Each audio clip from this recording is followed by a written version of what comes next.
I've been a gooner for most of my life. From the early ages of seeing Bulma's titties in a manga to sneaking smut library books without my mom hopefully noticing. The gooning has been happening. Oh boy!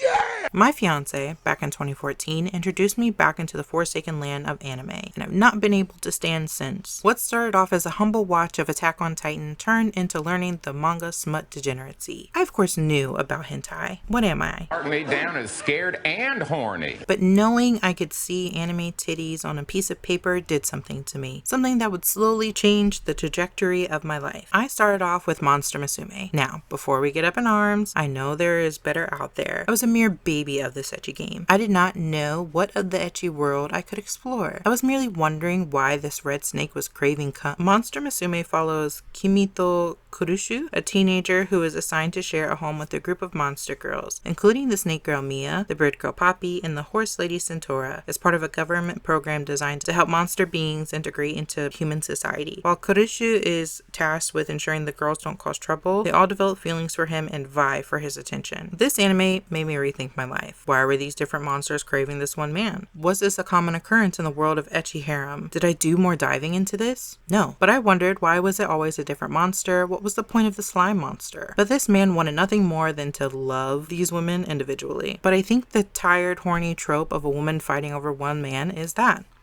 Tired. With each introduction into each new monster, it was becoming a bit stale. After Centaura, I was a bit tapped out of this harem. It truly adds nothing to the story. More monsters, more confusion. Yes, I know Rachnia exists, but truly, what is she adding? Please.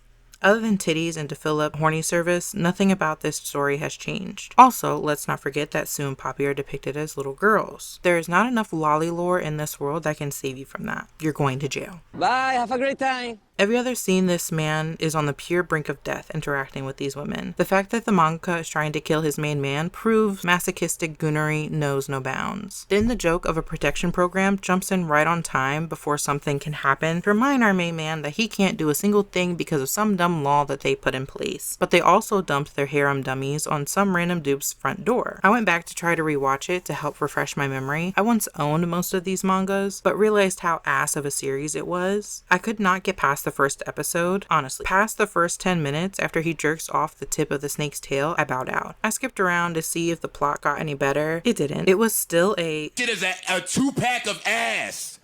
The fuck are you talking about? That shit stinks. as I had once remembered. Also, the ending of the anime is stupid as hell. He's just going to date all of them until he finds a partner for marriage. Do you think they were stupid? You cannot trick people into thinking that's a good ending because you don't have a story fully.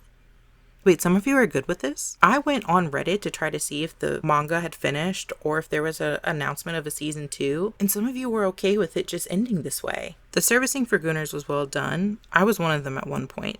But after seeing what can be done, it's a bit disappointing. It is incredibly repetitive with just changing the personality and body type of the monsters, but nothing else really changes. They're all still fairly ridiculously in love with this guy and don't even give it a second thought when wanting to have sex with him. It's like they give him the personality when they're alone, but the minute that he walks in the room, it all just disappears, along with my boner. It's okay, you can't really watch this anywhere anymore, and I think that's probably for the best. Watch something better and you can get your feet wet. And that's the end of the video.